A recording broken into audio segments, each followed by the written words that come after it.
So it's a wrap for 2024. Yes, guys, it's the YouTube wrap, and it is called the YouTube 2024 Music Recap. Hi, guys, this is me, Priya, and I'm back with my YouTube wrap. So it's already the end of the year, it's December. The year is about to end within a couple of weeks, and here I am sharing the recap of my YouTube music history. And I don't use YouTube as my music listening platform. It's not my primary music listening platform. So getting to know my music recap on YouTube was fascinating for me. And this year I love the fact that YouTube has used RM's new album, especially his song Lost's cover, for the advertisement of the recap thing. And I will also attach the screenshots on the screen somewhere here so you can figure out what I'm trying to say. So I really like that RM is being used as the cover for this thing. So I'll just go through whatever this recap gave me, the info this recap gave me, where it says my 2024 listening was giving a high key energy, lovesick energy. I'm not sure what that means. Dramatic, I can understand. I am a bit dramatic in real life. I might not look that dramatic on camera, but I am in real life. K-pop, sure, obvious, like that's so obvious. I was expecting other three, but I was not expecting lovesick. Well, let's see why. I listened to 2045 minutes of music this year. Considering YouTube is not my primary music listening platform, it's still a lot. My top track of 2024 is Lost by RM. The first listen date, May 24. Obviously, I did a reaction video for this song. You can check that out on my channel, or I'll also link it here in the I button. So check that out. And total listen time, 37 minutes. So I listened this song the most, I guess. This is my top track, and I would say this is also one of my favorite track from the entire 2024 and from RM's album, obviously. But yeah, it is also one of my top, I would say, favorite track for my entire 2024.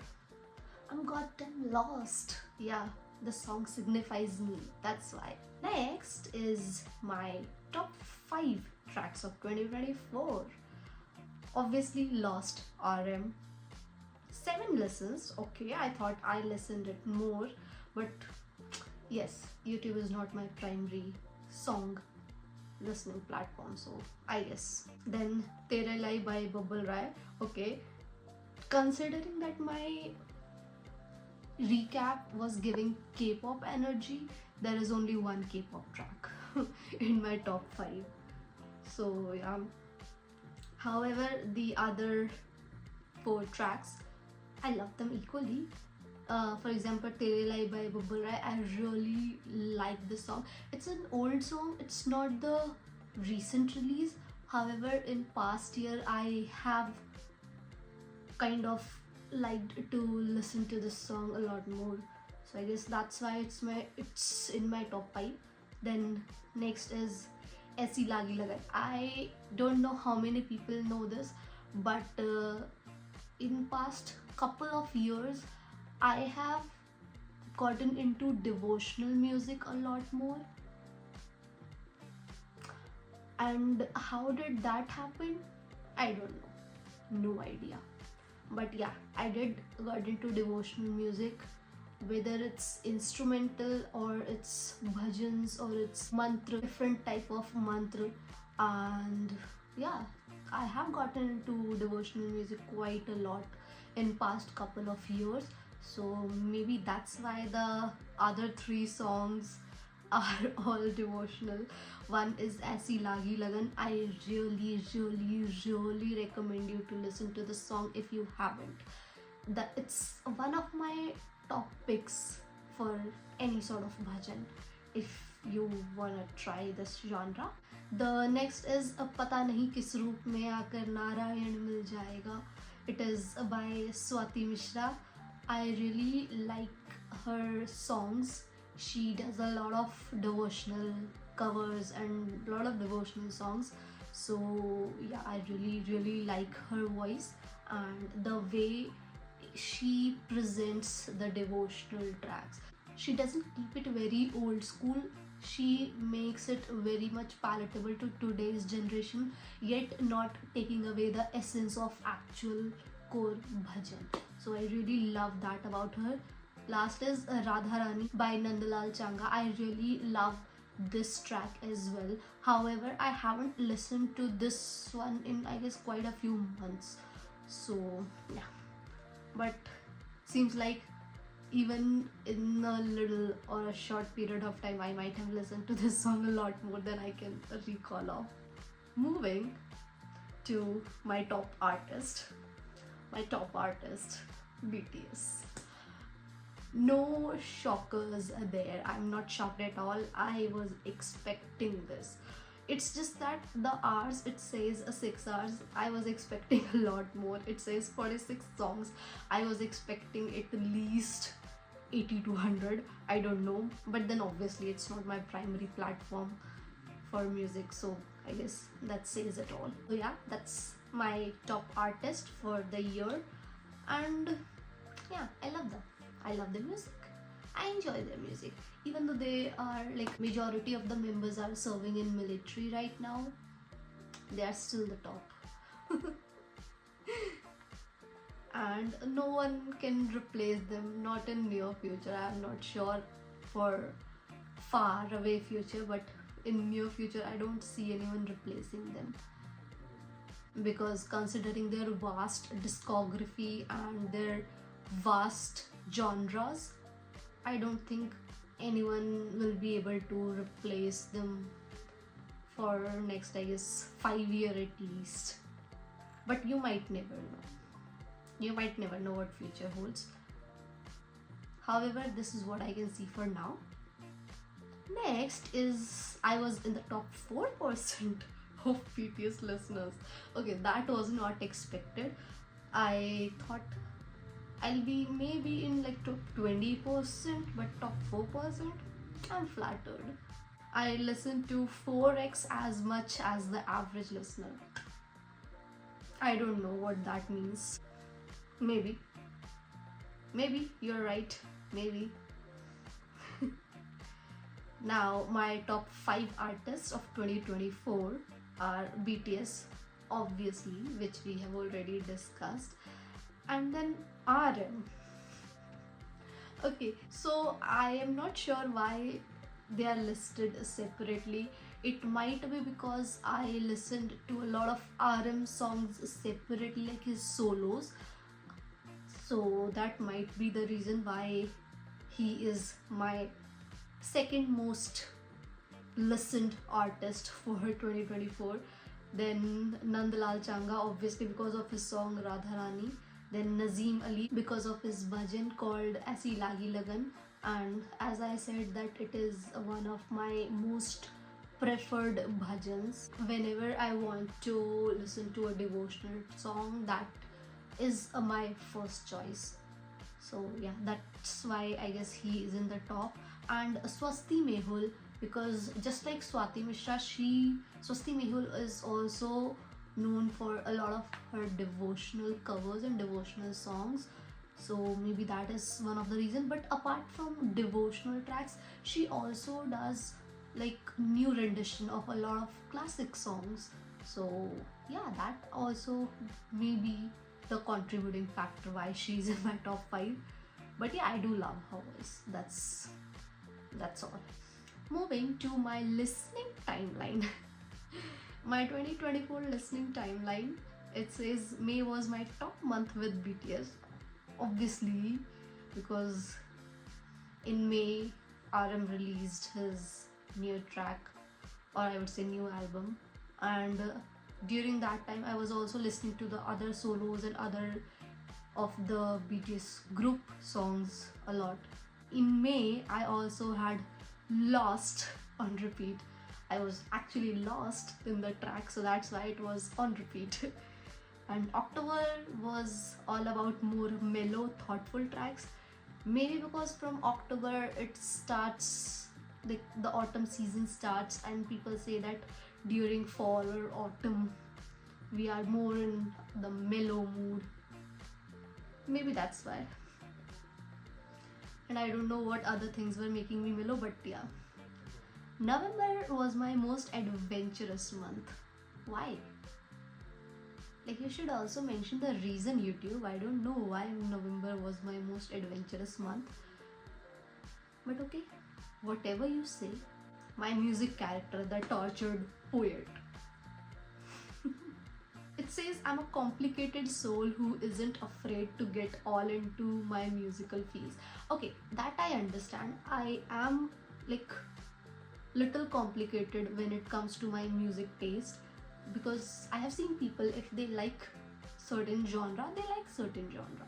Like, they don't deviate from it. But for me, I'm all over the place when it comes to my music taste.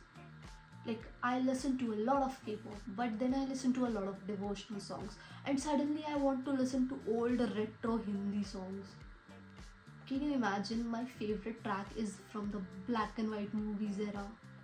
Yeah, that's why I'm all over the place when it comes to my music taste. So yeah, it says who isn't afraid to get all into my musical feels.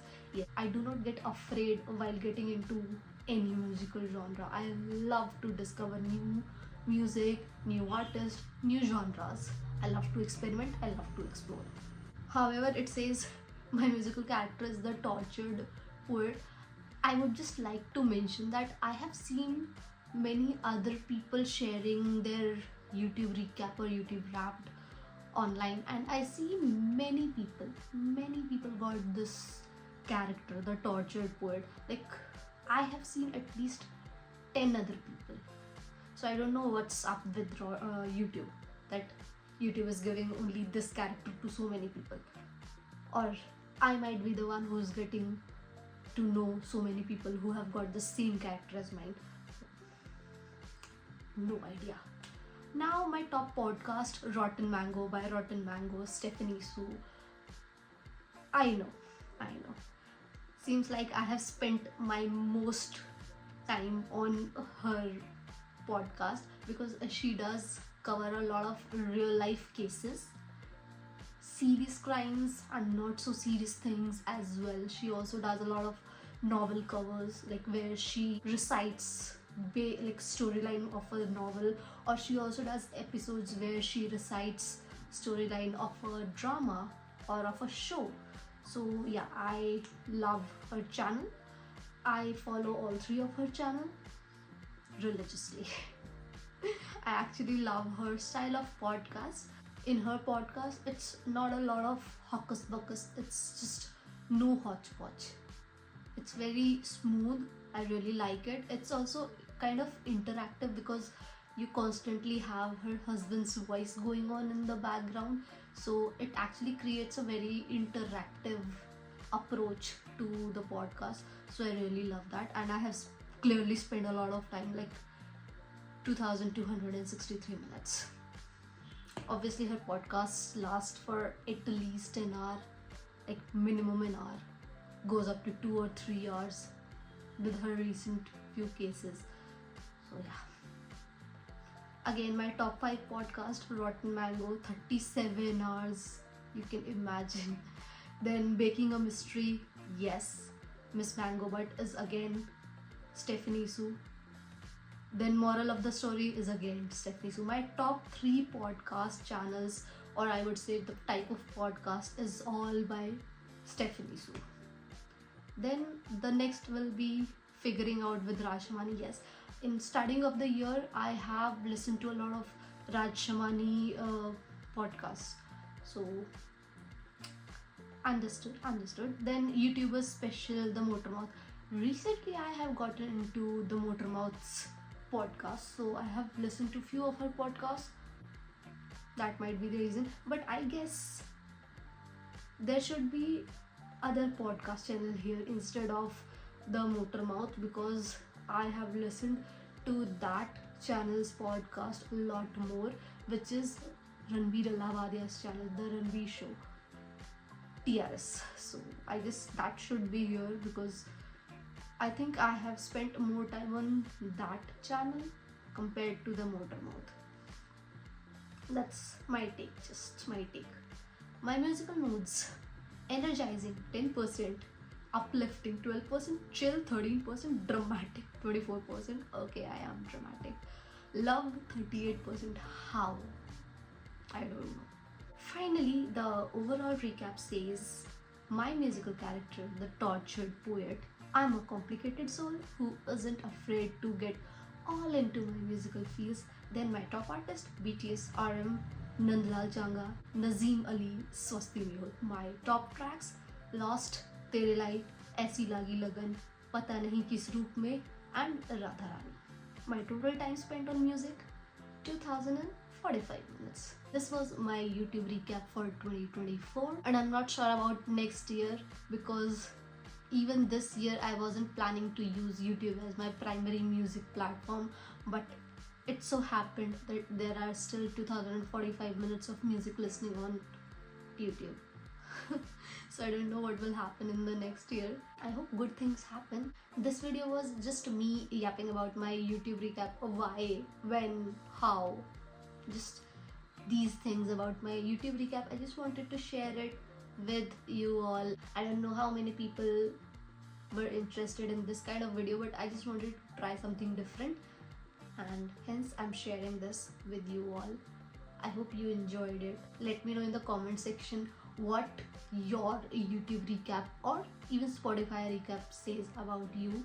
Let me know in the comment section, and if you like this type of yapping type videos, let me know that in the comment section as well. If you want me to yap on some other kind of topics other than my YouTube recap, I would love to do that.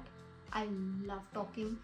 Let me know in the comment section. If you want me to yap on some other topic, let me know the topic. I would love to do that. And if you enjoyed it till here, do not forget to click on the thumbs up button. I would totally appreciate it, and I would love if you subscribe to my channel as well if you haven't yet, and click on the notification bell. That would notify you whenever I upload a new video. I'm done with my yapping for today. I'll see you in my next video. Till then, do not forget to take care of your health, and we'll meet again. Bye.